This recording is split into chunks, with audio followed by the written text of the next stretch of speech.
Ruth, capítulo de número 1, do versículo 6 ao versículo 22.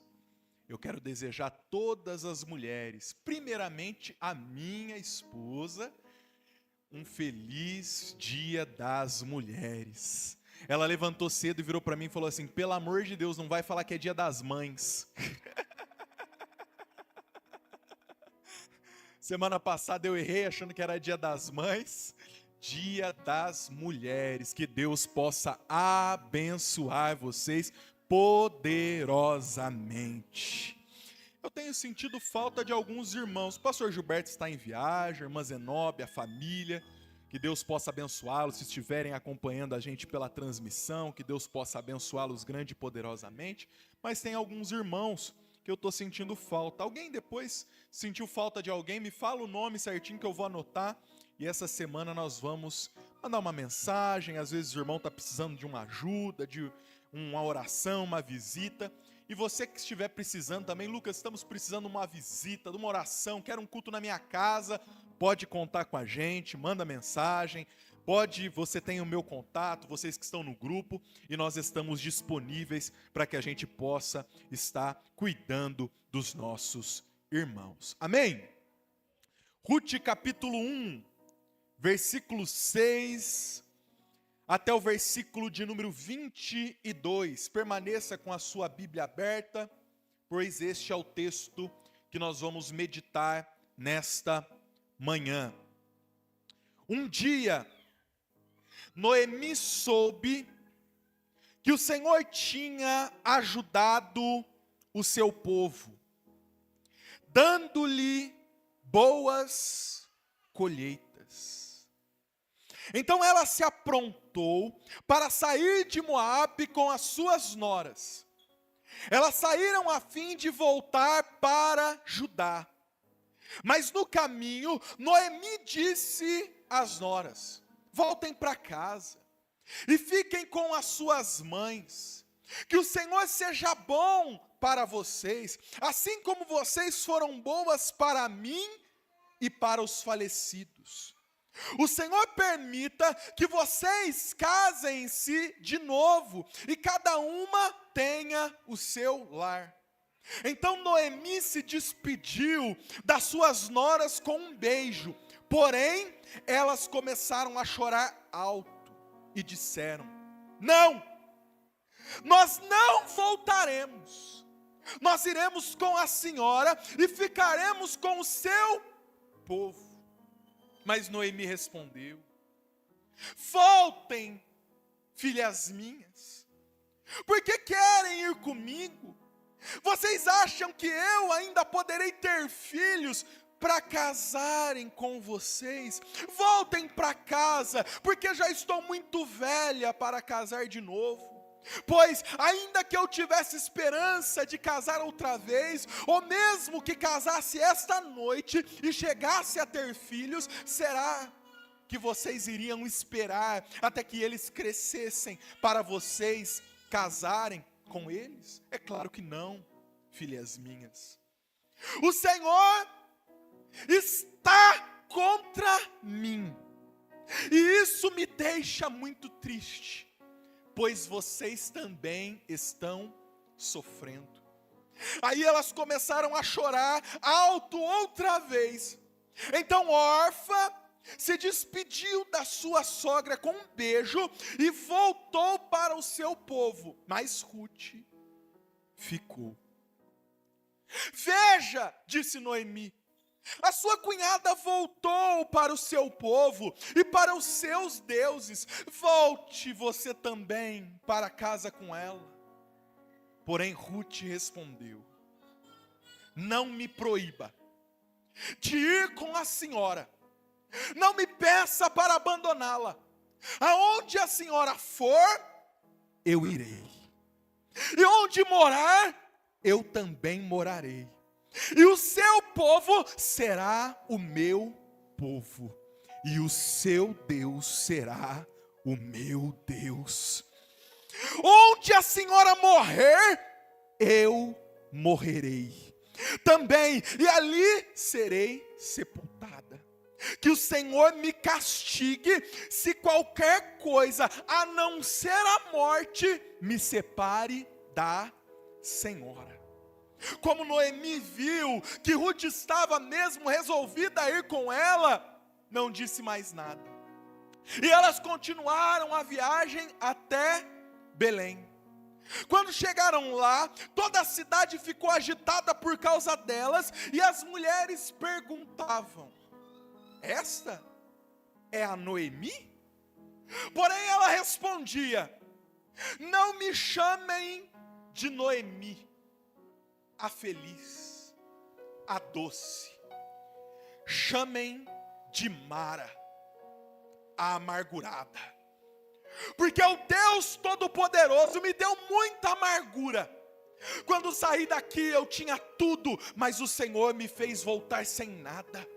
Então, por que me chamar de feliz, se o Deus Todo-Poderoso me fez sofrer e me deu tanta aflição? E foi assim que Noemi voltou de Moabe com Ruth, a sua nora moabita. Elas chegaram a Belém quando a colheita de cevada estava começando. O autor C.S. Lewis é um dos maiores autores cristãos do século passado. Ele escreveu uma obra que ficou registrada na história como uma das obras mais lidas, chamada de As Crônicas de Nárnia. No seu primeiro livro, O Leão, a Feiticeira e o Guarda-Roupa, ele narra a história de 4 crianças que entram de um guarda-roupa e elas vão parar em um mundo totalmente diferente. Através desta história, C.S. Lewis vai apresentar justamente o Evangelho de Jesus Cristo.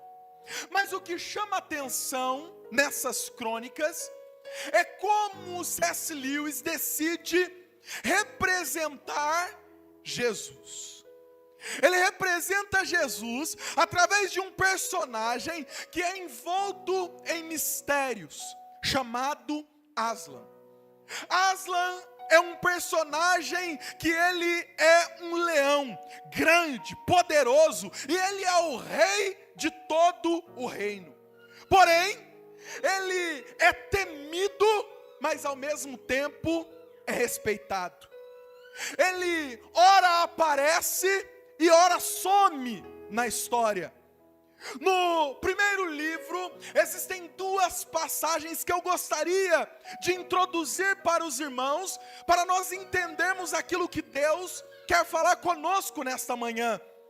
A primeira é quando uma das crianças, chamada Lúcia, escuta falar a primeira vez a respeito de Aslan e que ela vai ser apresentada a este grande leão. Ela diz o seguinte, ela pergunta: e ele é de confiança? Vou morrer de medo de ser apresentada a um leão. Ah, isso vai, meu anjo, sem dúvidas, disse a senhora Castor. Porque se alguém chegar na frente de Aslan sem sentir medo, ou é valente, ou é o mais valente de todos, ou então é um completo idiota. Mas ele é perigoso assim? Perguntou Lúcia.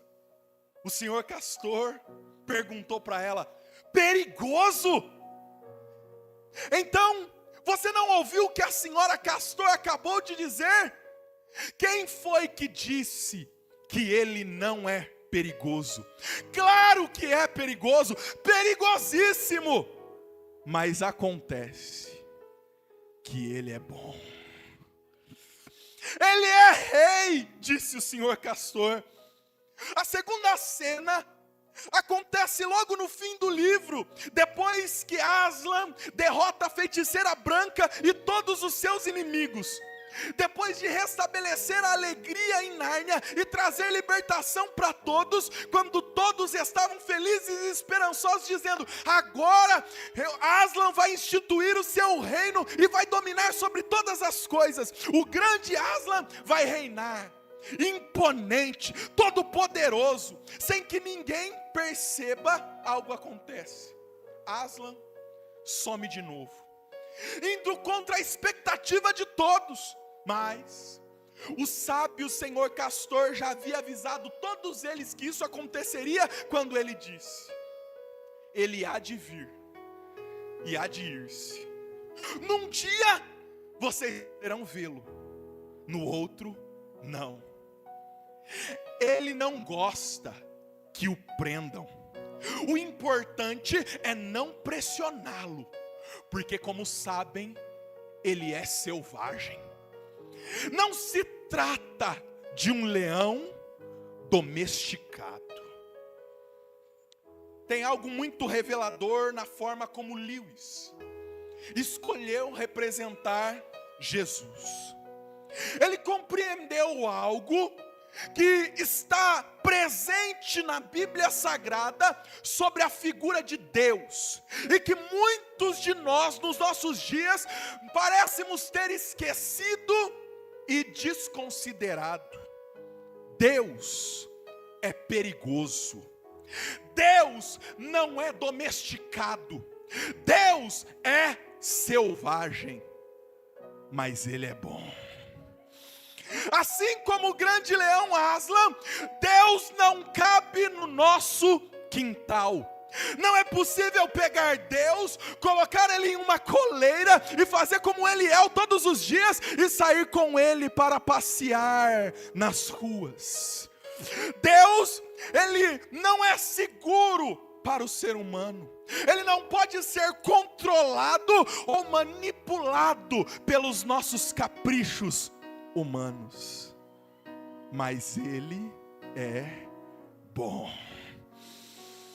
Não existe segurança. A hora que nós achamos que Ele vai agir de uma forma, Ele age de outra, totalmente ao contrário. Mas Ele é bom. Depois do pecado de Elimeleque, a morte dele e dos seus 2 filhos, as suas esposas Noemi, Orfa e Ruth ficaram na terra de Moabe totalmente sem direção. Naqueles tempos, ser viúva não era como nos dias de hoje, onde a mulher pode sair e encontrar um emprego e sustentar a sua casa. Naqueles dias, o homem era o provedor. E o simples fato de uma mulher não ter esposo, ou até mesmo de não ter filhos para dar continuidade, significaria que ela teria que mendigar homem. Orfa e Ruth perderam seus esposos, mas as duas ainda têm idade para que elas possam se casar novamente. Porém, Noemi já é uma senhora de idade. Noemi já é uma mulher que já passou a época dela poder ter filhos. Ela não simplesmente perdeu o marido, mas ela também perdeu a garantia de que poderia ter um sustento no futuro. Ela não tem mais esperança. As outras duas ainda têm a possibilidade, mas ela já não tem possibilidade. Cabe apenas para Noemi viver de favores, viver de alguém a ajudando, senão ela vai morrer de fome. Mas no meio de tanta desgraça, de tanto sofrimento, olha só como o verso de número 6 inicia: um dia Noemi soube que o Senhor tinha ajudado o seu povo, dando-lhe boas colheitas. O texto começa com uma boa notícia, uma notícia de esperança. O Senhor se lembrou do seu povo. É muito interessante, meus amados irmãos, o que esse texto nos expressa, porque, como nós sabemos, o Deus estava castigando o povo com fome por causa do pecado do povo. Então, Se Deus se lembrou do seu povo, quer dizer que toda aquela fome, todo aquele sofrimento fez com que o povo se arrependesse e voltasse a adorar a Ele. Nós muitas vezes não entendemos porquê o do sofrimento, o porquê das situações adversas, mas lembre-se, mesmo quando o povo de Deus se revolta e se rebela contra Ele, Ele não se esquece do seu povo. Tudo o que Deus fez, mesmo que o povo tenha sido infiel à aliança, mesmo que o povo não tenha servido e adorado como deveria, Deus em nenhum momento foi infiel à aliança que Ele fez com aquele povo. Deus, Ele estava simplesmente pesando a mão sobre o seu povo com um objetivo: conduzi-los ao arrependimento. Então o texto diz que imediatamente, quando Noemi ficou sabendo, ela se levantou, ela juntou as suas 2 noras e disse: vamos sair de Moabe, vamos voltar para Belém. Por quê, Noemi? O que está acontecendo? E ela então olha para as suas 2 noras e diz assim: eu fiquei sabendo de uma notícia que me deu esperança. O Senhor visitou o povo dele, o Senhor se lembrou de nós, as colheitas estão voltando a ficar verdejantes, há alimento novamente em Belém. Então elas partem rumo a Belém. Perceba que no meio do caminho ela entende que ela está fazendo algo errado. Ela está levando 2 moças jovens, moabitas, e condenando essas moças à morte juntamente com ela. Ela então vira para suas 2 noras e ela diz para elas: voltem para a casa de vocês, eu errei, a terra é minha, o povo é meu, é o meu Deus que está naquele lugar. Vocês não precisam ser condenadas como eu estou sendo condenada. Voltem, minhas filhas, voltem. E elas então choram, e elas então gritam, elas então falam alto. E no meio de todo aquele choro, elas dizendo: não vamos voltar. E Noemi dizendo: voltem para casa. De tanta insistência, uma delas, Orfa, decide voltar. Eu já vi muita gente, e aqui nós estamos com muitas mulheres, e eu já vi muita gente metendo pau em Orfa e dizendo que Orfa tomou a decisão errada. Meus irmãos, sejamos coerentes. A única pessoa humanamente falando aqui que é sensata é Orfa. A única pessoa que humanamente aqui tem algum miolo ainda dentro da cabeça se chama Orfa. A decisão de Orfa é sensata. A decisão de Orfa, humanamente falando, é uma decisão prudente. Lucas, por quê?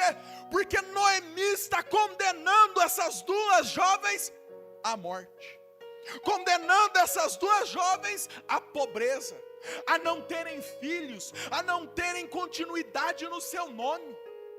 A única pessoa sensata dentro desse texto é ela.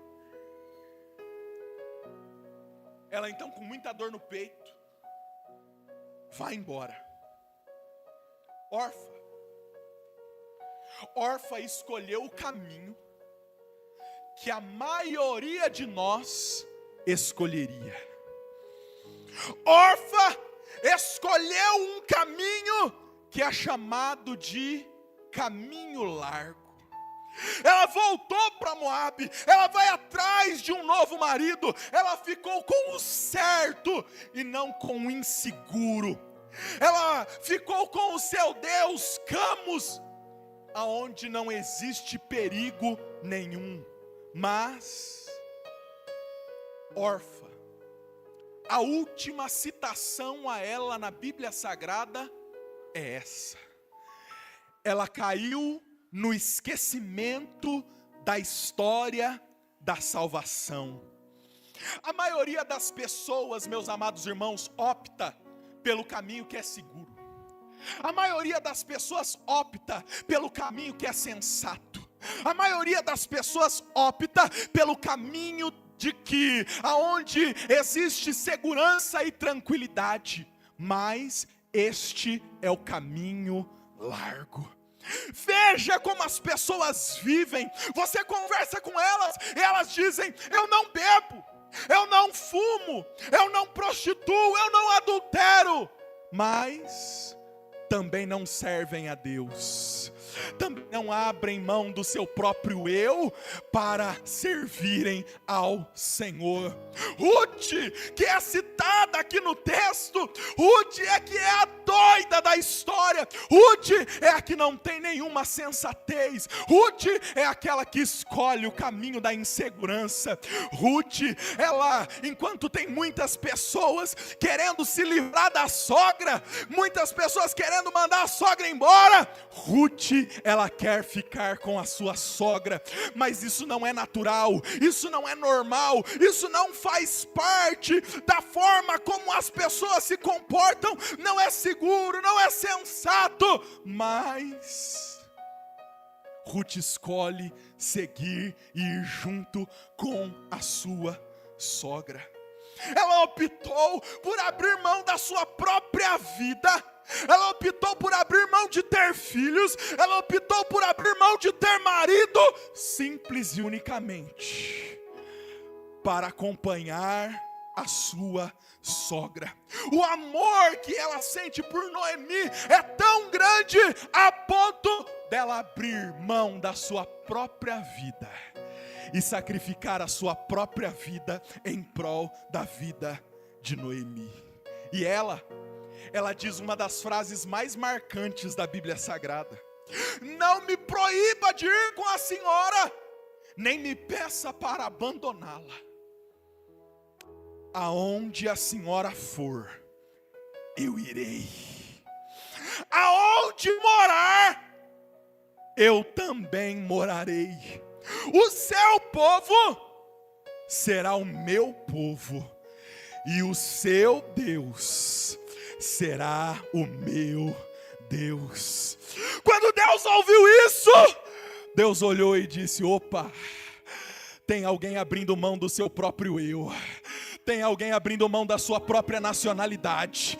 Tem alguém abrindo mão do seu nome. Tem alguém abrindo mão de ter filhos. Tem alguém abrindo mão de casamento. Tem alguém abrindo mão da sua própria história, deixando tudo para trás, e está dizendo que eu vou ser o Deus dela. Então essa mulher vai ser diferenciada.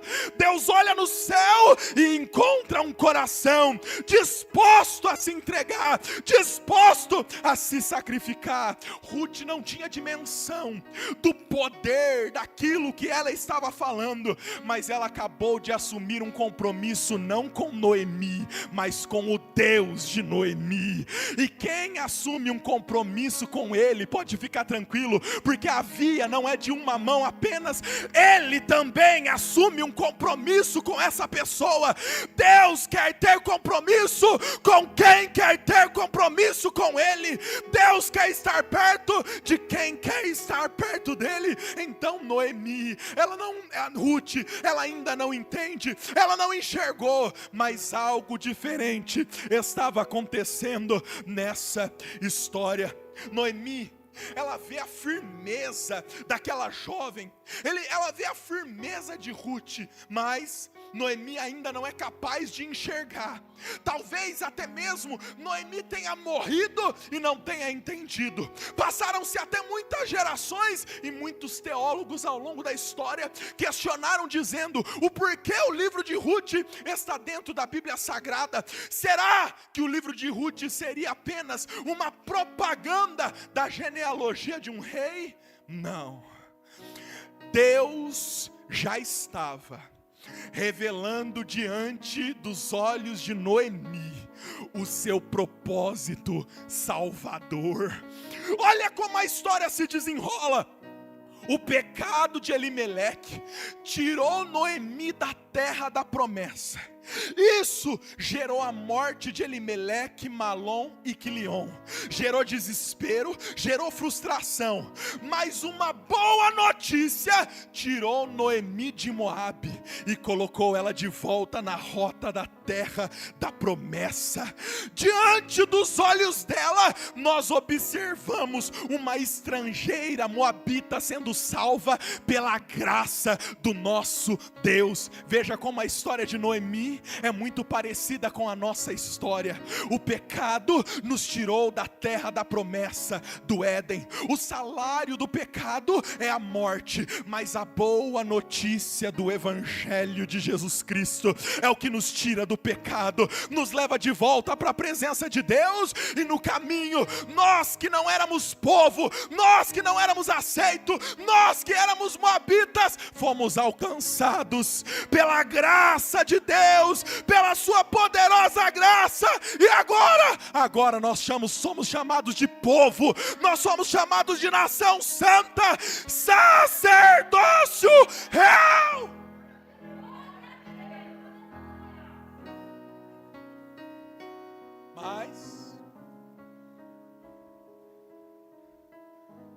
Mas existe algo ainda aqui neste texto. Olha o verso de número 19, como ele começa. Quando chegaram lá, toda a cidade ficou agitada. Todo mundo ficou: é Noemi, será que essa é Noemi? E as mulheres se perguntavam: esta é Noemi? Porém ela respondia: não me chamem Noemi. O nome Noemi significa feliz, doçura, doce. Ela sabe do significado do seu nome. Ela sabe quem ela era antes de sair de Belém. Mas agora que ela está voltando para Belém, ela olha para eles e diz: não me chamem de doce, de feliz, de alegre. Me chamem de Mara, amargurada, amarga. Porque o Deus Todo-Poderoso me deu muita amargura. Quando eu saí daqui eu tinha tudo, mas o Senhor me fez voltar sem nada. Então, por que vocês me chamam de feliz? Se o Deus Todo-Poderoso me fez sofrer e me deu tanta aflição. A amargura de Noemi é tão grande que ela nem é capaz de reconhecer o que a sua nora acabou de fazer por ela. Mas, até certo ponto, ela está certa. Ela não julgou a culpa do sofrimento dela no diabo. Ela tem consciência de que foi o próprio Deus que fez ela passar por tudo o que ela passou. Ela sabe que ela saiu de onde ela nunca deveria ter saído. Ela sabe que o que eles fizeram, Elimeleque, Malom e Quilion, foi pecado. Que eles saíram de Belém, foram para Moabe e ainda por cima se casaram com mulheres moabitas, fora da aliança. Ela sabe que Deus é soberano e todo-poderoso, e que foi Ele que causou todo esse sofrimento, para que ela retornasse para onde ela nunca deveria ter saído. De certa maneira, ou em partes, Noemi entende Deus. A teologia de Noemi é uma teologia correta. Ela diverge um pouco daquilo que C.S. Lewis, ou ela compreende em parte aquilo que C.S. Lewis representa. São parecidas, são similares. Para Noemi, Deus é perigoso. Para Noemi, Deus não é domesticado. Para Noemi, Ele é selvagem. Nos dias de hoje, nem a teologia de Noemi os crentes não entendem. Nem a mesma compreensão que Noemi teve, os crentes não conseguem compreender. Nós estamos servindo Deus do pare de sofrer. Esse é o slogan. Este é o tema do jornalzinho que entregam nas nossas casas. Pare de sofrer, seja feliz. É um Deus que só tem alegria e felicidade para nos oferecer. Um Deus que está preocupado em fazer com que a nossa conta bancária fique cheia. Um Deus que está preocupado, não importa o que você faça, não importa da maneira que você viva, se você vive em Moabe ou se você vive em Belém, mas um Deus que está preocupado com a sua felicidade. Estava comentando agora com alguns irmãos. Dias atrás eu vi uma matéria, 2 pastores e um político. Eles sentaram na mesa e uma câmera escondida que já estava investigando eles gravou um momento que é assustador. Eles sentaram na mesa e começaram a discutir como eles iriam dividir a propina da corrupção. E aí, depois de tudo organizado, X% para você, X% para você, X% para mim, X% para a gente pagar o Beltrano. Depois de tudo certo, eles se levantaram, deram as mãos e disseram: agora nós vamos fazer uma oração em gratidão ao Senhor. Esse é o Deus que está sendo pregado nos púlpitos. Este é o Deus que está sendo anunciado na televisão. Um dos maiores pregadores aí do Brasil, um que foi contratado agora até pelo SBT, a frase dele é: se Deus deixou você ver, se Deus deixou você tocar, se Deus deixou você sentir, sonhar e abraçar, é porque Ele tem poder de te dar muito além. Essa é a mensagem que está atraindo milhões e milhares de pessoas. É um evangelho falso. Sabe de quem é essa teologia? É a teologia da Xuxa. Lucas, da Xuxa? A Xuxa também é teóloga, sabia? Sim, ela tem uma música onde ela diz assim: tudo que você quiser, o cara lá de cima vai te dar. Essa é a teóloga desses dias. Essa é a teologia que tem sido pregada nos púlpitos, anunciada nas praças, pregada para as vidas. É uma mensagem que não confronta, é uma mensagem que não transforma, mas deixa eu te dizer uma coisa, meu irmão, nesta manhã: o Deus da Bíblia, o Deus de Noemi, é um Deus que frustra sonhos. O Lucas, mas isso é pesado demais. É pesado, mas eu tenho que te dizer a realidade. Ele não é domesticado, ele é selvagem. Ele não cabe dentro do nosso quintal, ele não cabe dentro da nossa gaiola, nem da nossa mente que é finita. Ele tem poder, ele é soberano. Ele destrói planos. Se necessário for, ele te fere. Se for necessário for, ele te amarga. Se necessário for, ele te rasga. Se necessário for, ele te machuca. Porque o propósito dele não é te ver feliz, o propósito dele é te ver salvo.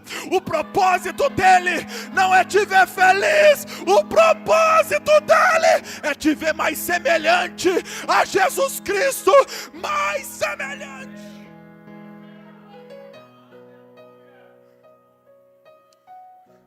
Lucas, mas aí você assusta o povo. Por isso que a igreja não cresce. Você vai pregar essa mensagem não atrai.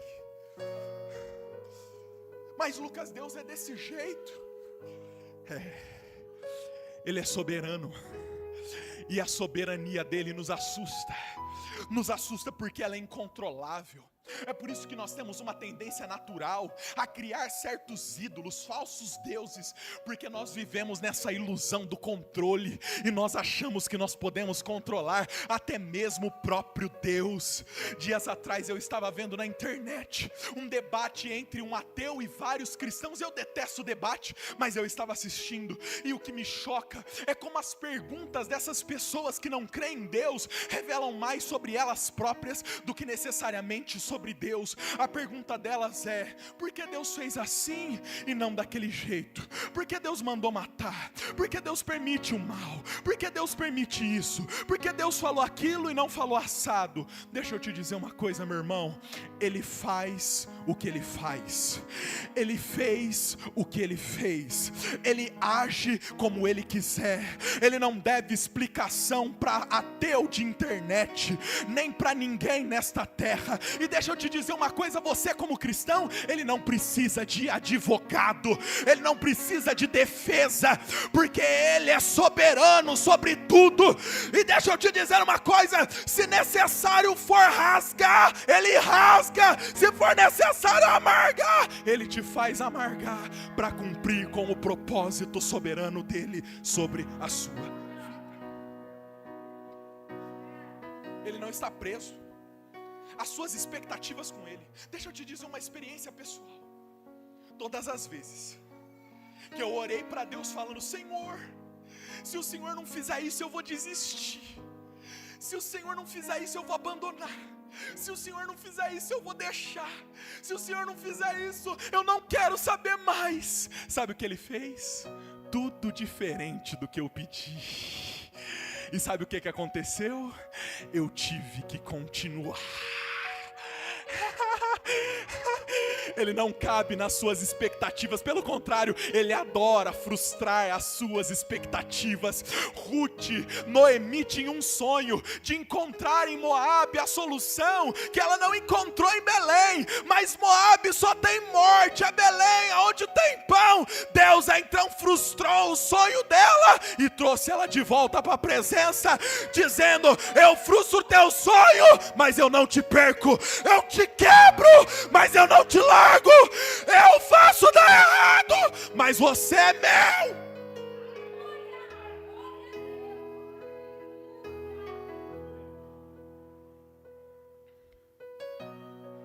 Grupo Morada, para nós partirmos para o final. Tem uma letra de um louvor que nós cantamos aqui várias vezes. Esse louvor falou muito ao meu coração enquanto eu estava escrevendo essa mensagem. Ele diz assim: me faz entender que a tempestade é você, que a chuva forte é você, que o vento forte é você, que a porta aberta é você, mas a fechada também é você. A teologia de Noemi está em partes corretas, mas ela está incompleta. Lucas, por quê? Ela está tão amargurada que ela esqueceu de uma parte que é importantíssima. Deus é perigoso. Deus não é domesticado. Deus é selvagem. A parte que Noemi esqueceu é: mas Ele é bom. Tudo que Ele faz é bom. Lucas, mas ele machucou tanto ela, tirou o esposo, tirou 2 filhos, mas o propósito dele era resgatá-la.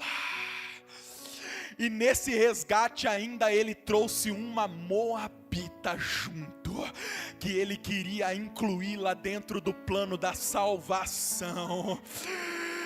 O pecado de Elimeleque, Deus transformou ele em bênção.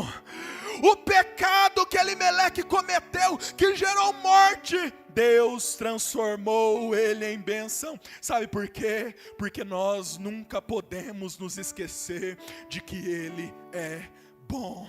A forma correta de nós entendermos a soberania de Deus, e que faltava para que ela entendesse, é que Deus só está pesando a mão sobre ela, porque Ele ama ela, e Ele quer conduzi-la de volta para Ele. Falta ela entender que todas as coisas na vida do crente, na vida do cristão, cooperam para o nosso bem. A teologia dela está correta, mas está incompleta. Sabe por quê? Jesus, chicotada nas costas, coroa de espinho na cabeça, humilhação pública, cruz para ele carregar. Mas sabe o que Isaías escreveu como vendo uma visão a respeito da crucificação? Ele diz o seguinte: verdadeiramente ele tomou sobre si as nossas enfermidades e as nossas dores levou sobre si. Nós o reputamos por aflito, ferido de Deus e oprimido, mas ele foi ferido por causa das nossas transgressões e moído por causa das nossas iniquidades. O castigo que traz a paz estava sobre ele, e pelas suas pisaduras nós fomos sarados. Lucas, Deus machuca, Deus fere, Deus frustra. Deus machuca, Deus fere, Deus frustra, mas o machucado traz paz, o machucado traz salvação, o machucado e a amargura tem o objetivo de nos fazer sarados. Nunca se esqueça, Lucas, Deus me feriu, Deus me maltratou, mas Ele nunca deixou de ser bom. Oh, aleluia.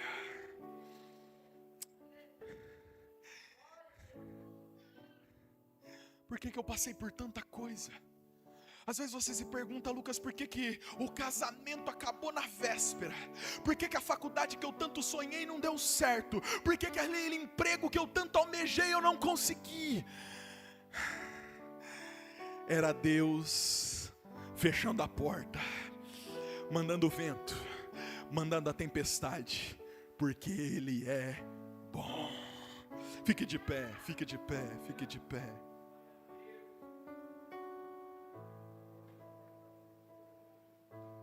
Verso 22 diz assim: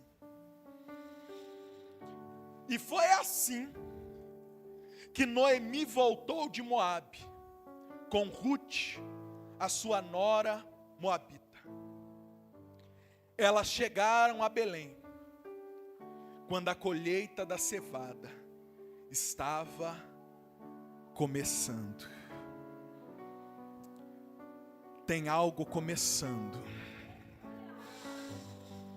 Noemi só viu o sofrimento, só viu a aflição. Noemi só viu a frustração, só viu as expectativas delas não sendo atendidas. Mas em Belém tem algo que está começando.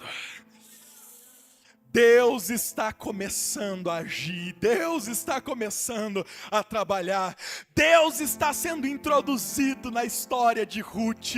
O Evangelho segundo Ruth não é sobre ela, mas é sobre Jesus. Amém?